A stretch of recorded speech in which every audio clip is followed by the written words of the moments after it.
반갑습니다, 여러분. 지난 한 주간 모두 평안하셨습니까? 우리 함께 주일을 맞아서 성전에 올라와 예배드리는 모든 분들과 평화 인사를 나누겠습니다. 주님의 평화가 당신에게 있기를 서로를 향해 축복하겠습니다. 주의 평화가 우리 모두에게 있기를. 감사합니다. 이제 2025년 7월 13일 오순절 후 5번째 주일 예배 하나님께 드리겠습니다. 여호와가 우리 하나님이신 줄 너희는 알지어다. 그는 우리를 지으시니요 우리는 그의 것이니 그의 백성이요 그의 기르시는 양이로다. 감사함으로 그의 문에 들어가며 찬송함으로 그의 궁정에 들어가서 그에게 감사하며 그의 이름을 송축할지어다.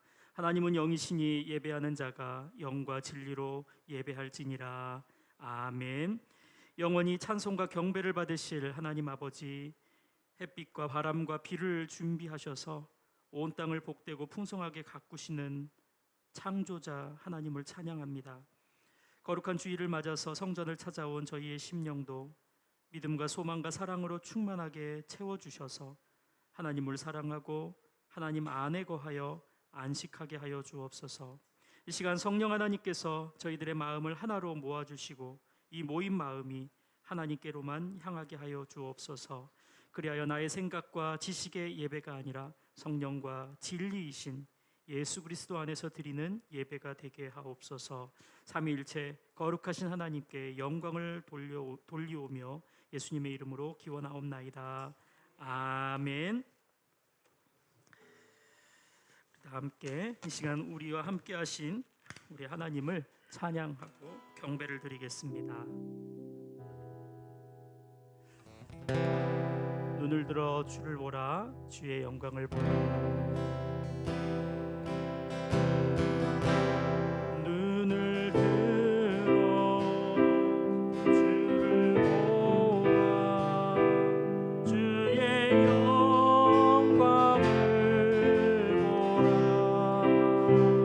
눈을 들어 주를 보라, 주의 영광을 보라.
찬양하리라.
한 번 더 고백합니다. 아름다우시 오 놀라우시 영원할 수 없는 사랑 오 위대하신 하나님의 사랑 영원히 찬양하리.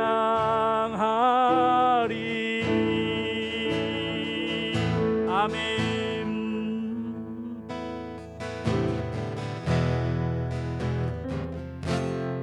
세상 즐거움 다 버리고 세상 사랑 다 버렸네. 주 예수보다 더 귀한 것은 없네. 예수밖에는 없네. 또 고백하겠습니다. 세상 즐거움 다 버리고 세상 사랑 다 버렸네.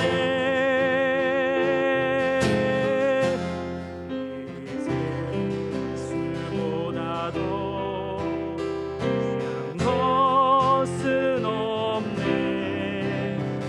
예수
3절입니다. 주 예수보다 더, 주 예수보다 더 귀한 것은 없네.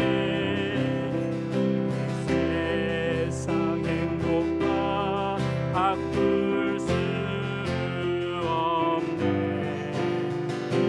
복과 핍박이 쏠려와도 주 섬기는 내 맘 멈추지 않아. 세상 즐거움 다 버리고 세상 자랑 다 버렸네. 주 예수보다 더 귀한 것은 없네. 예수밖에. 우리 그 자리에서 일어나서 마지막 후렴을 고백하겠습니다. 세상 즐거움, 세상 즐거움 다 버리고 세상 자랑 다 버렸네. 주 예수보다 더 귀한 것은 없네. 예수 밖에는 없네.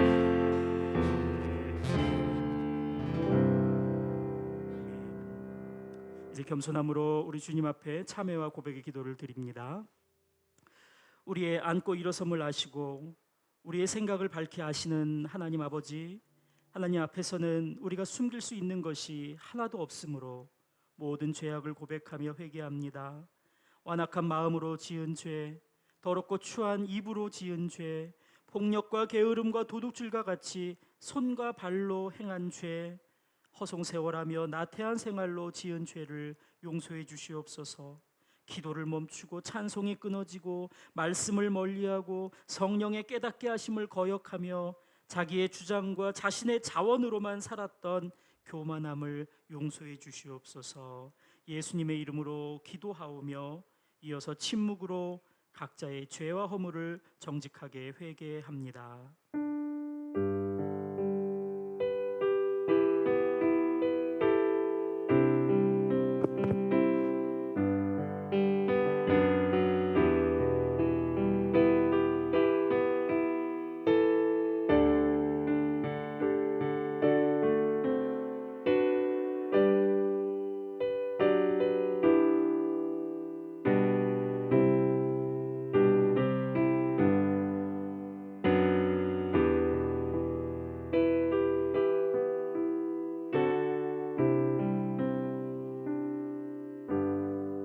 여기 우리를 용서하시는 하나님의 은혜의 말씀이 있습니다. 에브라임은 나의 사랑하는 아들, 기뻐하는 자식이 아니냐. 내가 그를 책망하여 말할 때마다 깊이 생각하노라. 그러므로 그를 위하여 내 창자가 들끓으니 내가 반드시 그를 불쌍히 여기리라. 여호와의 말씀이니라. 아멘. 다 함께 사도신경으로 우리의 신앙을 고백하오니 나는 전능하신 아버지 하나님 천지의 창조주를 믿습니다. 나는 그의 유일하신 아들 우리 주 예수 그리스도를 믿습니다. 그는 성령으로 잉태되어 동정녀 마리아에게서 나시고 본디오 빌라도에게 고난을 받아 십자가에 못 박혀 죽으시고 장사된 지 사흘 만에 죽은 자 가운데서 다시 살아나셨으며 하늘에 오르시어 전능하신 아버지 하나님 우편에 앉아 계시다가 거기로부터 살아있는 자와 죽은 자를 심판하러 오십니다. 나는 성령을 믿으며 거룩한 공교회와 성도의 교제와 죄를 용서받는 것과 몸의 부활과 영생을 믿습니다. 아멘. 자리에 앉으시겠습니다. 예수님이 주인 되시는 예수 공동체 더임교회 오신 여러분 모두 환영합니다. 잘 오셨습니다. 오늘은 교회력으로 오순절 후 5번째 주일입니다. 지난주에 주보를 이용해서 개인 성경 연구도 해 보십시오. 그래서 하신 분들 제출해 주십시오 했는데 혹시 잊으셨더라도 또 이제 시작하면 됩니다. 너무 조급해하지 마시고 제출하셔서 연말에는 시상하는 시간도 갖겠습니다. 함께 해주시기 바라고요. 노회 가입을 지금 진행하고 있습니다. 이제 끝에 왔습니다. 다 했습니다. 노회 목사님을 모셔서 이제 공동의회를 한번 하면서 우리가 노회 가입하는 것을 그 회의록에 작성만 하면 이제 마지막으로 끝나게 돼요. 그리고 시찰에 격려해서 노회에 청원을 할 것인데 이것을 위해서 8월 31일에 공동의회를 할 것입니다. 여기 가장 가까운 교회가 호평교회예요. 그래서 지금 노회장이시기도 하신데 송춘부 목사님께서 오셔서 공동의회만 진행을 하셔서 우리의 모든 절차를 이제 마무리를 할 것입니다. 8월 31일에 혹 못 오시더라도 8월 31일에만은 못 오시면 안 돼요. 꼭 기억하시고 참석해 주시길 바라겠습니다. 그래서 그렇게 교회가 진행되고 있다는 거 알려드립니다. 자, 이제 예물을 하나님께 드리겠습니다. 찬송 50장입니다. 하나님 아버지, 몹시도 어려운 경제 상황 가운데 저희들의 삶이 놓였습니다. 우리들의 각 가정의 쌀 그릇과 기름 그릇을 채워 주시옵소서. 우리들이 너무나 연약해져서 하나님 앞에서 마음이 흐트러지지 않도록 언제나 붙들어 주시옵소서. 하나님께 눈을 들어서 언제나 찬양과 경배가 드리는 우리들의 가정이 되게 하여 주시옵소서. 하나님으로부터 자원을 공급받아 살아가는 우리 모든 가정이 되도록 지키시고 인도해 주시옵소서. 하나님 아버지, 이 세계를 돌아봐 주시옵소서. 전쟁이 그치게 하여 주시고 세상에 평화가 임하게 하소서. 그리하여 모든 나라들이 서로 돕고 협력하는 지구촌 마을이 될 수 있도록 회복시키시고 역사해 주시옵소서. 아버지 하나님, 우리나라를 다스려 주시옵소서. 하나님의 통치를 받는 나라가 되게 하옵소서. 그리하여 정치가 안정되게 하시고 침체된 경제가 활성화되게 하여 주시고 사회의 범죄가 사라지게 해주시고 높은 문화의 강국이 되게 하여 주셔서 이 세상에 하나님의 복을 나누는 나라가 되게 해 주시옵소서. 이 시간 성령께서 임하여 주시어 우리들의 그 어두운 눈을 열어 주소서. 하나님의 그 기이한 뜻을 알게 하셔서 하나님의 말씀 붙들고 살아가는 우리 모두가 되게 하여 주시옵소서. 이 모든 말씀 예수님의 이름으로 기도하옵나이다. 아멘. 하나님의 말씀 함께 나누겠습니다. 사도행전 3장 1절로 10절의 말씀입니다. 사도행전 3장 1절로 10절.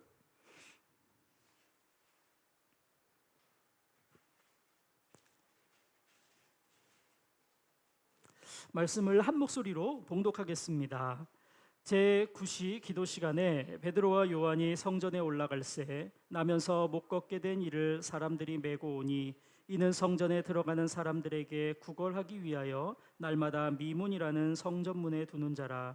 그가 베드로와 요한이 성전에 들어가려 함을 보고 구걸하거늘 베드로가 요한과 더불어 주목하여 이르되 우리를 보라 하니 그가 그들에게서 무엇을 얻을까 하여 바라보거늘 베드로가 이르되 은과 금은 내게 없거니와 내게 있는 이것을 내게 주노니 나사렛 예수 그리스도의 이름으로 일어나 걸으라 하고 오른손을 잡아 일으키니 발과 발목이 곧 힘을 얻고 뛰어서서 걸으며 그들과 함께 성전으로 들어가면서 걷기도 하고 뛰기도 하며 하나님을 찬송하니 모든 백성이 그 걷는 것과 하나님을 찬송함을 보고 그가 본래 성전 미문에 앉아 구걸하던 사람인 줄 알고 그에게 일어난 일로 인하여 심히 놀랍게 여기며 놀라니라. 아멘. 오늘 본문은 저희들이 읽기에 너무나 신나는 내용이죠. 다윗이 골리앗을 이겼다는 이야기, 또 모세가 홍해를 가르는 이야기, 여호수아가 또 여리고성을 정복하는 이야기, 또 이렇게 사도행전 3장에 이 못 걷던 자가 일어나는 이야기, 상당히 우리를 막 흥분되게 하는 참 신나는 말씀인데요. 오늘 말씀을 통해서 이 세상을 살아가는 지혜가 무엇인가를 우리가 살펴보려고 합니다. 예루살렘 성벽을 보면요, 성벽을 둘러싸고 있는 문들 중에 이렇게 외부에서 성전으로 들어가는 문이 있었습니다. 이 문을 동문이라고 합니다. 그런데 지금은 무슬림에 의해서 이 문이 폐쇄가 됐어요. 그래서 그림 다음 보여주시면요, 이렇게 벽으로 성벽처럼 보이게 하려고 이 문도 역시 돌을 쌓아서 이렇게 폐쇄를 해놓은 상태입니다. 무슬림에 의해서 이렇게 됐다는 것. 그런데 이 동문의 이름을 아름답다라고 해서 미문이라고 합니다. 그리고 에스겔의 환상에서 말하는 것처럼 하나님의 영광이 이 동문으로 들어가요. 그래서 이 문을 가리켜서 천국으로 가는 황금문 이렇게도 불렸습니다. 우리들이 찬송가 480장을 부릅니다. 천국에서 만나보자, 천국에서 만나보자. 장례식 때 많이 부르는데요. 이 찬송의 영어 찬송가가 있잖아요. 그 원문에 보면 이 천국이라고 하는 이 부분을 동문이라고 또 표기하기도 합니다. 그러니까 동문, 미문, 천국으로 가는 문, 황금문, 다 연관된 말씀인 거예요. 이 문은 실제로 보면 황금과 또 청동으로, 금과 청동으로 정교하게 장식돼 있었다고 합니다. 그래서 정말 보기에 아름다운 문이다라고 해요. 무슬림이 역시 폐쇄한 이유도 이 에스겔의 예언을 인식해서 나중에 메시아가 그 문으로 들어가지 못하게 한다 해서 문을 막았다고 합니다. 그러니까 이 동문, 성전 동편의 이 동문, 미문은 신학적으로도 참 큰 의미가 있는 문이고 실제로 보기에도 아름다운 문이었다라는 거죠.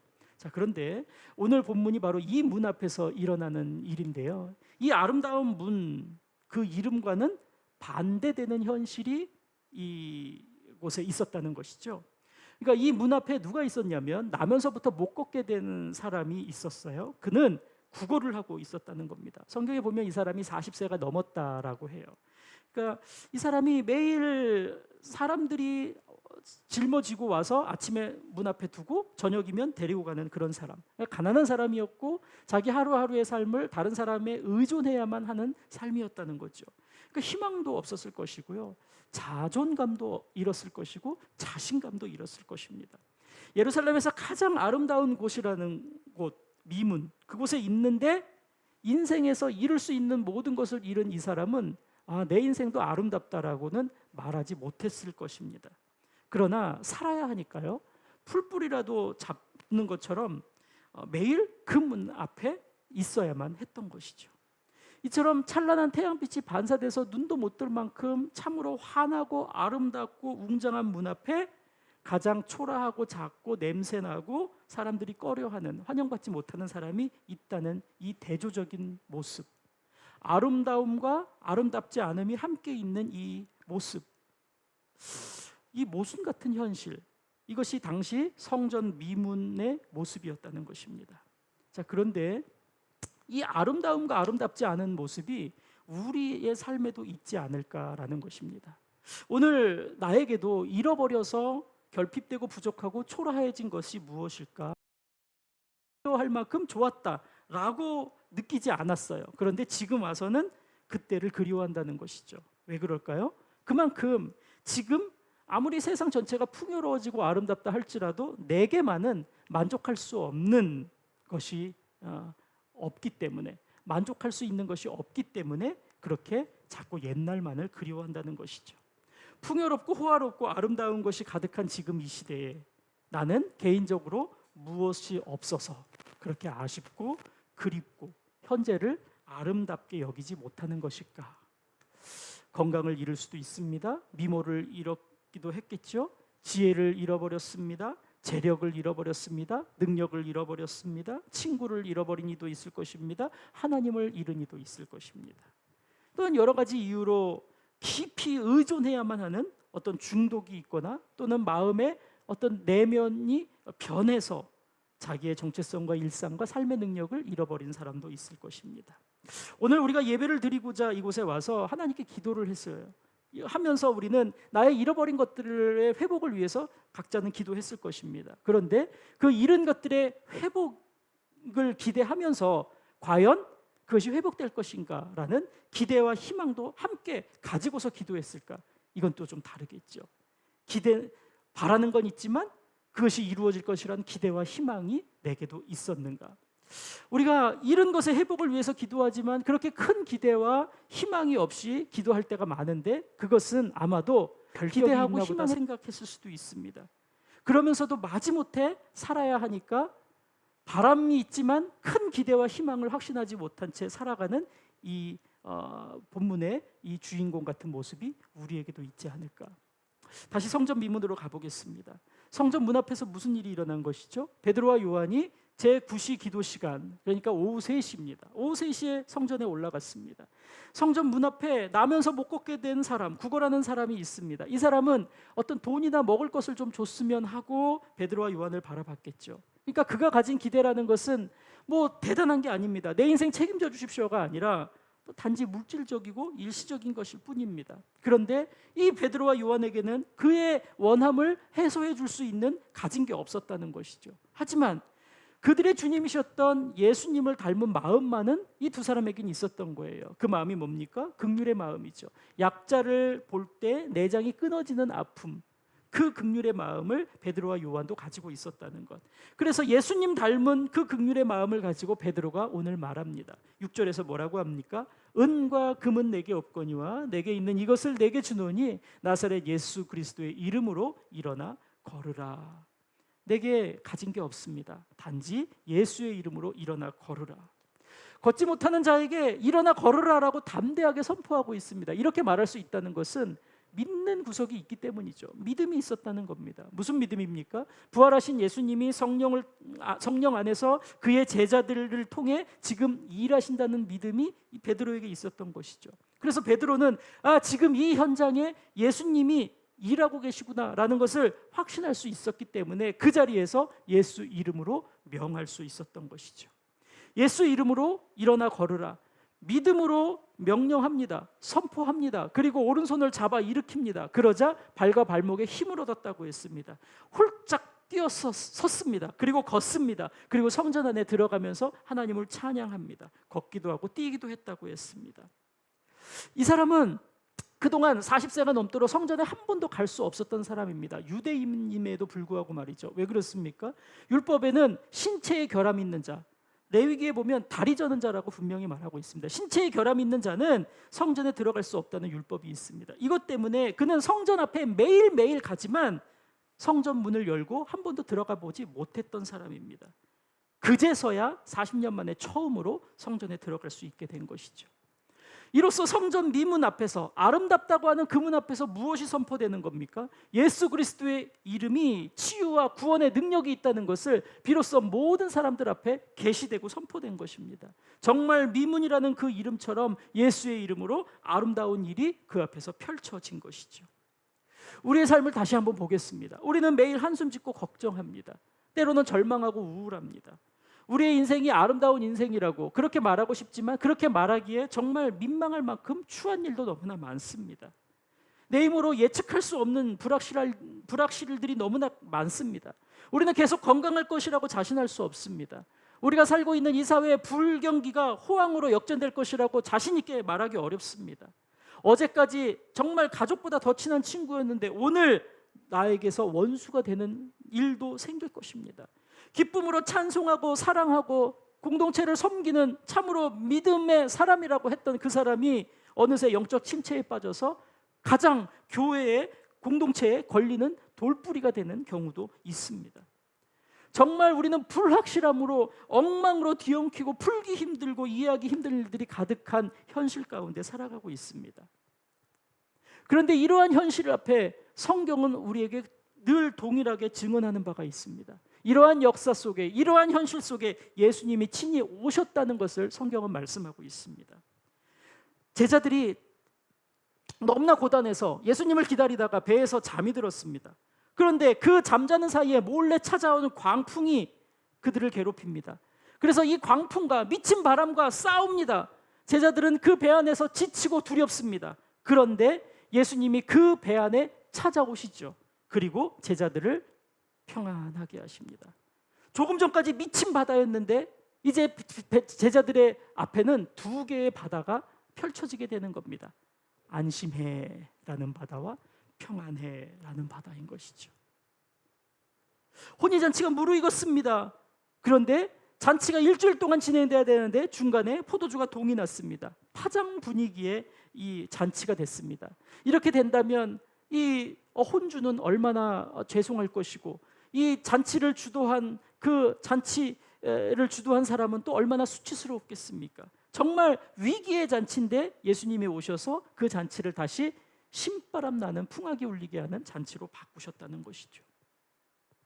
여자 살기에는 정말 어려운 시대였습니다. 먹고 살기 위해서 수치와 모욕을 무릅쓰고 몇 번의 재혼을 한 여인이 있습니다.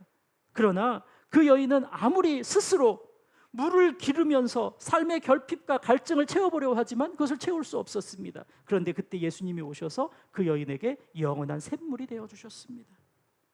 생존을 위해서 매국노라고 혐오받을 것을 각오를 하고 세리라는 직업을 택했습니다. 그 결과 친구 하나 없는 외로운 자로 살아갔던 사람이 있습니다. 그런데 그에게 오셔서 예수님은 친구가 되어주셨습니다. 가족의 죽음 앞에서 남겨진 사람들의 그 삶이 너무나 혼돈 속에 있었죠. 그런데 예수님이 오셔서 내가 부활이고 생명이다라고 진리로 깨우쳐 주시며 그 우는 자들과 함께 우시면서 그들을 위로해 주시면서 그 가정을 다시 일으켜 세우셨습니다. 이 세상에 인간의 현실 속에 오신 그분, 바로 예수님이죠. 이 예수님을 하나님이 보내셨다고 했습니다. 그리고 예수님을 보내심이 바로 하나님 아버지가 이 세상을 얼마나 사랑하는 증거인가라고, 그 증거가 된다고 말씀하셨습니다. 그러므로 예수님의 일하신다는 것은 하나님의 일하심이고, 예수님이 인간을 사랑하신다는 것은 곧 하나님이 인간을 사랑하신다는 것과 같은 말인 거죠. 그렇습니다. 하나님은 예수님 안에서 죄악과 고난 중에 있는 인간의 현실을 다 바꾸셨습니다. 그래서 우리는 예수님을 믿음으로 하나님의 구원하심을 누리게 되는 것이죠. 각 사람마다 처지와 환경이 다릅니다. 각 사람을 구원하신 하나님의 방법도 그때그때마다 다릅니다. 우리로서는 왜 하나님께서 어떻게 저들을 구원하시는 것일까? 앞으로 하나님이 구원하시니 무슨 일이 일어날 수 있을까? 우리는 설명할 수 없습니다. 그러니 각 사람을 구원하시기 위해서 일하시는 방법이라는 것은 하나님의 신비인 것이죠. 하나님의 신비이지만 그 일하심의 목적은 같습니다. 목적이 무엇입니까? 바로 회복이라는 것입니다. 왜 구원하시는가? 왜 일하시는가? 우리의 회복을 위해서. 우리는 회복을 떠올릴 때 이런 생각을 할 것입니다. 돈이 회복될 것이다. 건강이 회복될 것이다. 명예와 체면이 회복될 것이다. 지위가 회복될 것이다. 능력이 회복될 것이다. 그런데 예수님이 이루신 회복의 근본적인 그 회복이라는 것은 하나님과의 관계의 회복인 것이죠. 왜 인간에게 하나님과의 관계의 회복이 필요한 것일까요? 인간은 하나님을 거절하고 불순종한 죄로 인해서 하나님과의 관계가 깨어졌습니다. 아담과 하와의 선악과 사건을 잘 알고 있는데 바로 그것이 깨어진 관계의 시작이 된 것이죠. 하나님과의 친밀한 관계 아래서는 어떻게 살았습니까? 인간은 아담이 에덴 동산을 거닐면서 하나님과 대화하고 피조물들의 이름을 지어주고 이 피조물들을 관리하고 돌볼 수 있었던 것처럼, 역시 인간들은 하나님과의 관계 아래서 하나님으로부터 성품과 지혜와 능력과 삶에 필요한 자원들을 끌어다 쓰면서 하나님께 의존하고 순종하면서 살았습니다. 이것을 화목이라고 합니다. 인간은 처음에 하나님과 화목했습니다. 그런데 죄로 인해서 이 화목한 관계가 깨어지게 되죠. 깨어지게 되니 무슨 일이 일어납니까? 인간은 더 이상 하나님으로부터 자원을 얻어서 살려고 하지 않습니다. 자기의 자원으로, 자기의 주장으로 살려고 합니다. 그러니 결핍되죠. 결핍돼서 부족하니까 만족되지가 않죠. 만족되지 않으니 스스로 채우려고 하죠. 채우더라 보니 다른 사람의 것을 빼앗으려고 하죠. 빼앗으려고 하니 거짓과 억압과 착취와 폭력을 행할 수밖에 없죠. 그렇게 되면서 결국 자신도 이웃도 이 사회도 파괴되는 것이죠. 결국 하나님을 거절하고 자기의 자원으로, 자기의 주장으로 살려고 하다 보니까 자신의 내면이, 육체와 능력이, 관계성이 다 파괴되면서 이 세상 전체가 죄악과 고난 속에 살게 됐다는 것입니다. 인간이 겪는 죄악과 고난의 모든 증상들은 바로 하나님을 떠났기 때문인 것이죠. 그런데 여기에 희망이 있습니다. 그렇다면 다시 하나님과 화목된다면 무슨 일이 일어나는 겁니까? 자기 자신의 자원으로 살아보려고 죄악과 고난 속에서 악다구니 하는 대신에 하나님의 자원으로 살게 되면서 하나님께 의존하고 순종하면서 하나님께 찬양과 경배를 드리는 삶이 다시 회복된다는 것이죠. 이것이 회복이라는 겁니다. 예수님은 바로 이러한 진정한 회복을 위해서 우리에게 오신 것이고 십자가에서 대속의 죽음을 죽으신 것이고 그로 인해서 죄로 인해 화목이 깨어진 문제를 해결해 주신 것이죠. 자, 이제 우리가 생각하고 싶습니다. 성전 미문에 앉아있던 그 사람은 베드로와 요한을 바라봤다고 했습니다. 그 바라봄이라는 것은 처음에는 무엇을 얻을까, 무엇을 가질까, 이 정도 막연한 기대였습니다. 하지만 그 결과가 어떻게 됩니까? 이 사람이 하나님을 찬송하고 함께 성전으로 들어갔다고 했습니다. 생전 성전에 가본 적이 없는 이 사람인데 이제는 하나님을 찬송하며 뛰면서 걸으면서 성전으로 들어갔다. 이게 무엇을 의미합니까? 이 사람은 하나님과 화목의 관계로 들어갔다는 말인 거죠. 미문에 앉아서 구걸하던 이 사람, 겉으로는 가난과 무능력이라는 고난 속에 살았습니다. 그런데 진짜 이 사람의 고난은 무엇이었을까요? 하나님과 단절된 그 영적인 단절, 이것이 그의 진짜 고난이었던 겁니다. 그런데 그의 고난의 문제가 비로소 해결됐다는 것을 오늘 말씀합니다. 어떻게 해결됐을까요? 3장 16절입니다. 자, 3장 16절 같이 읽어보겠습니다. 시작. 그 이름을 믿음으로 그 이름이 너희가 보고 아는 이 사람을 성하게 하였나니 예수로 말미암아 난 믿음이 너희 모든 사람 앞에서 이같이 완전히 낫게 하였느니라. 강조하고 있는 게 무엇입니까? 그 이름을 믿음으로, 예수로 말미암아 난 믿음이 완전히 낫게 하였느니라. 아멘. 40세가 넘은 그 사람, 나면서부터 걷지 못해서 구걸하면서 생존했던 그 사람, 비로소 하나님과 화목하며 진정한 아름다운 인생을 회복하게 됐는데 그 회복의 이유가 무엇이었다고요? 베드로가 선포한 예수 그리스도의 이름을 믿음으로 회복이 되었다고 말씀하고 있습니다. 그러므로 이 사람은 믿음으로 육체가 회복되고 영적으로 치유된 것, 그리고 하나님을 찬양하고 경배할 수 있는 하나님과의 관계가 회복됐다는 것, 화목의 관계가 이루어졌다는 것, 바로 이것입니다. 믿음으로 하나님과 교제할 수 있는 화목의 관계가 회복되었다. 여러분, 오늘 우리가 갖기 원하는 그 오늘 말씀의 교훈은 바로 이것입니다. 우리도 믿음을 갖자는 것입니다. 믿음을 갖자. 사실 이 세상이 지금보다 더 좋아질 것이다, 누구도 장담할 수 없습니다. 여러분, 내가 어제보다 더 젊어질 수 있습니까? 건강해질 수 있습니까? 능력이 좋아질 수 있습니까? 그렇게 말할 수 없습니다. 어떤 때가 되면 그토록 바라던 물질적, 명예적, 사회적 성공, 나는 이룰 수 있다 확신할 수 없습니다. 그럼에도 우리가 예수 그리스도의 이름에 대한 믿음을 갖는다는 건 무엇을 말하는 것일까요? 유한의 이 세상의 불확실과 모순에 우리는 모두 두려워하고 삶이 휘청이고 있죠. 그렇다면 유한의 이 세상의 두려움을 이길 수 있는 것은 무한의 하나님 나라에 대한 신뢰입니다. 유한한 이 세상의 두려움을 이길 수 있는 것은 무한한 하나님 나라를 신뢰함으로 이길 수 있다는 것. 이 세상에 모순되고 아름답지 않은 현실에서 예수의 이름이 자리를 박차고 걷고 뛰게 한 오늘 본문의 사건은 무엇을 말합니까? 유한의 모순이 무한의 능력으로 뒤바뀌어졌다는 것을 보여주고 있는 것입니다. 이것이 하나님 나라입니다. 유한한 이 세상의 모순은 무한한 하나님의 나라의 능력으로 뒤바뀌어진다. 따라서 믿음을 갖는다는 건 무엇입니까? 예수 그리스도의 이름이 구원을 준다라는 이 약속의 근거에서 유한한 나의 자원으로 살기를 중단하고 내게 무한한 자원을 공급하실 하나님의 주권을 인정해서 그분을 받아들임으로 그분과의 관계 안으로 들어가는 것이 바로 믿음인 것이죠. 믿음을 갖는다는 것은 우리 하나님의 주권을 인정하여 그분을 받아들임으로 그분과의 관계 안에 거하는 것, 이것이 바로 믿음을 갖는 것입니다. 북한을 생각해 보려고 합니다. 잘 아시는 것처럼 폐쇄된 사회죠.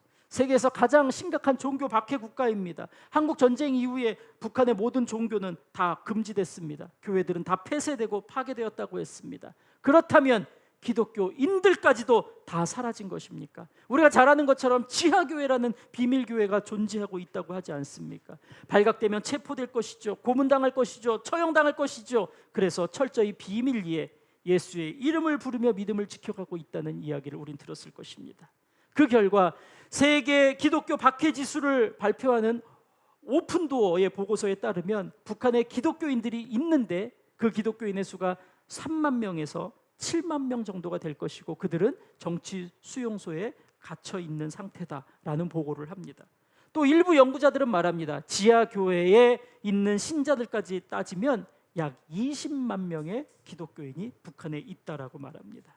종교 탄압이 목숨 걸게 하는 것일까? 어떻게 불가능한 이 현실인 것 같은데 그 속에서도 기독교인들의 수는 늘어나고 있는 것일까? 설명할 수 있습니까? 설명할 수 없죠. 단지 우리가 알 수 있는 건 주님께서 그들에게 구원의 역사를 지금 행하고 계시다는 것, 그리고 그들은 믿음으로 살아가고 있는 중이라는 것, 이거밖에는 우린 설명할 수 없을 것입니다. 여러분, 우리는 하나님의 일하심의 신비를 담백하게 인정하길 원합니다.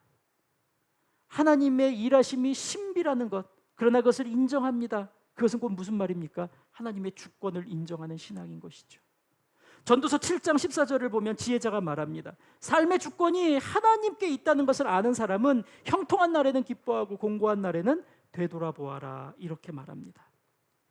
이것이 바로 세상의 모순을 극복할 수 있는 심플한 해답이 될 것입니다. 형통한 날에는 기뻐하고 공고한 날에는 되돌아보는 것. 이 두 가지 간단한 방법이 세상을 사는 하나님의 뜻입니다.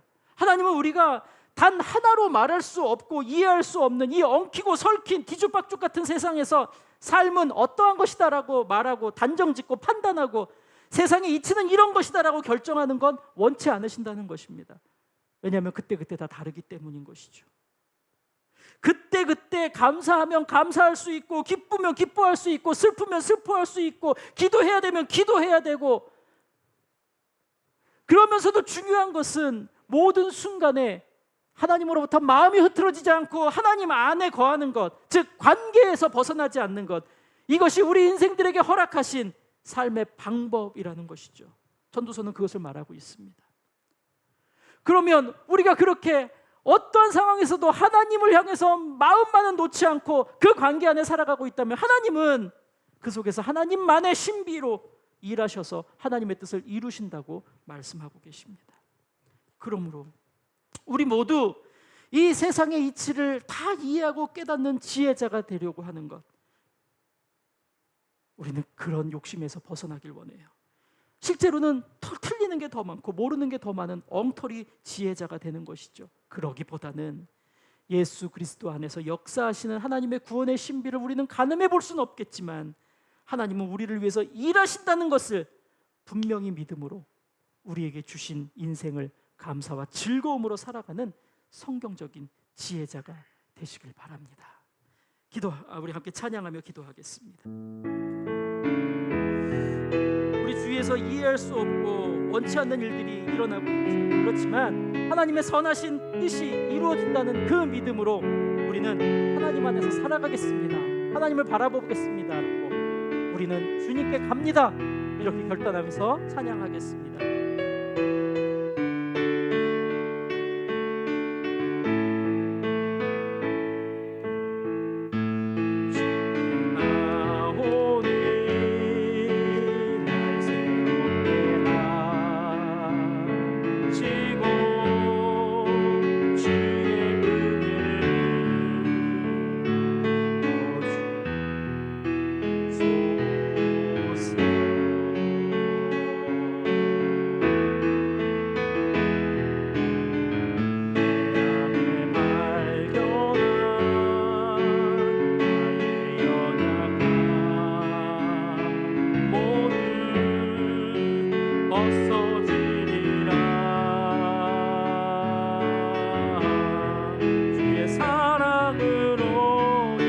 나의 눈 열어 주를 보게 하시고, 나의 눈 열어 주를 보게 하시고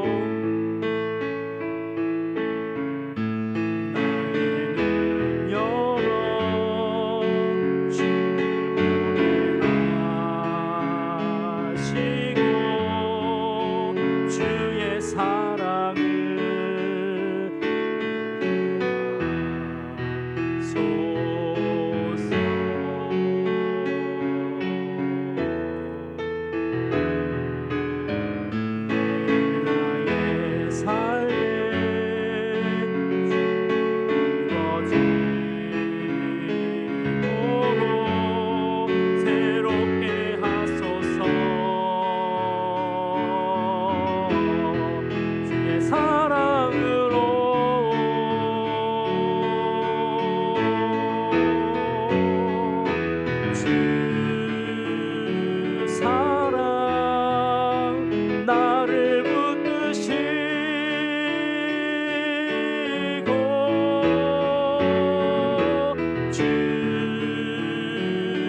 곁에 날 이끄소서.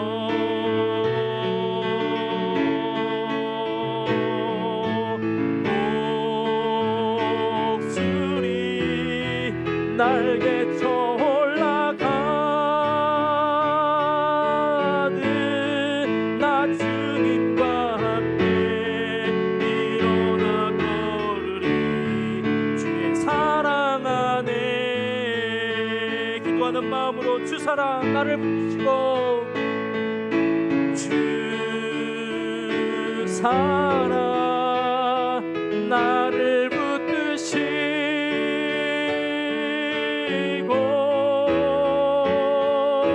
주 곁에 날 이끄소서.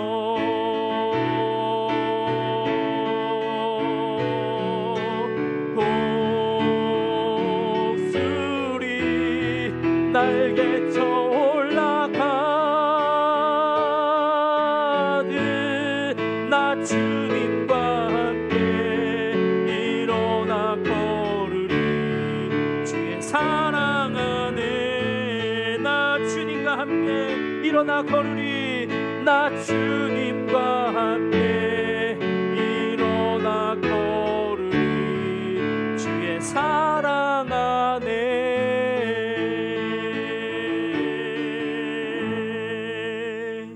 자, 우리 결단하며 기도하겠습니다. 하나님의 생각과 길은 우리와 달라서 우리보다 높은데 우리는 아둔한 지혜와 경험으로 하나님과 이 세상을 판단했음을 시인하고 회개하겠습니다. 그리고 이제는 하나님의 주권을 인정하고 믿음으로 하나님과의 관계 안에 거하며 살겠습니다라고 결단하겠습니다. 그러면서 하나님의 은혜로 나의 어두운 눈과 생각을 열어주셔서 하나님이 지금 날 위해 일하시고 계심을 보게 해주시고 하나님께 의존하며 매일의 삶을 감사와 즐거움으로 사는 참 지혜를 주십시오라고 이 시간 간구하며 함께 기도하겠습니다. 오늘 말씀 우리가 믿음으로 이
하나님 아버지, 우리는 하나님을 다 알 수도 이해할 수도 없습니다. 그러나 한 가지는 확신합니다. 하나님은 우리를 위해서 일하신다는 것입니다. 우리가 살아가고 있는 이 세상이 모순덩어리일지라도 좋은 것과 나쁜 것이 함께 있고 따뜻함과 차가움이 함께 있고 선과 악이 공존할지라도 하나님의 신비가 이 세상을 품고 새롭게 하고 계심을 믿습니다. 우리 모두 모를수록 답답할수록 알 수 없는 것들에 좌절하지 않고 우리를 위해 변함없이 일하시는 좋으신 하나님을 신뢰함으로 하나님과의 관계 안에 머물며 우리에게 선물로 주신 하루하루를 감사와 즐거움으로 살아가는 은총을 내리어 주시옵소서. 우리 모두 무조건의 신앙이 아니라 하나님을 확신하는 근거 있는 신앙으로 살게 하셔서 흔들리지 않도록, 나뉘어지지 않도록, 뒤돌아서지 않도록, 주저앉지 않도록 붙잡아 주시옵소서. 이 모든 말씀 예수님의 이름으로 기도하옵나이다. 아멘. 이제는 우리 구주 예수 그리스도의 은혜와 하나님 아버지의 사랑하심과 성령님의 교통하심이 모순의 세상을 하나님의 주권을 인정하여 하나님과 관계하는 안에 머무는 믿음으로 하루하루를 감사와 즐거움으로 살기로 결단하는 우리 모두와 우리가 살아가는 삶의 자리 위에, 우리의 사랑하는 조국 대한민국 위에 함께하여 주시기를 간절히 축원하옵나이다. 아멘.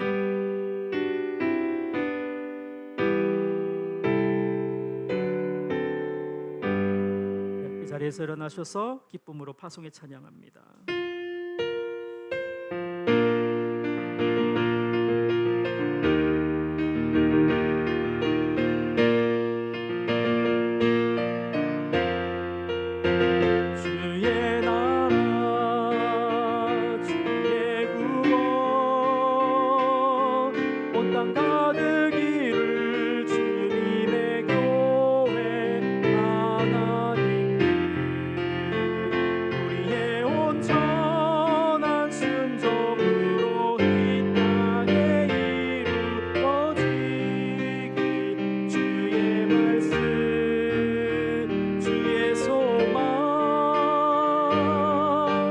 땅끝까지 이루어지리라. 아멘. 왕이신 하나님을 찬양합니다. 감사합니다. 예배를 마칩니다.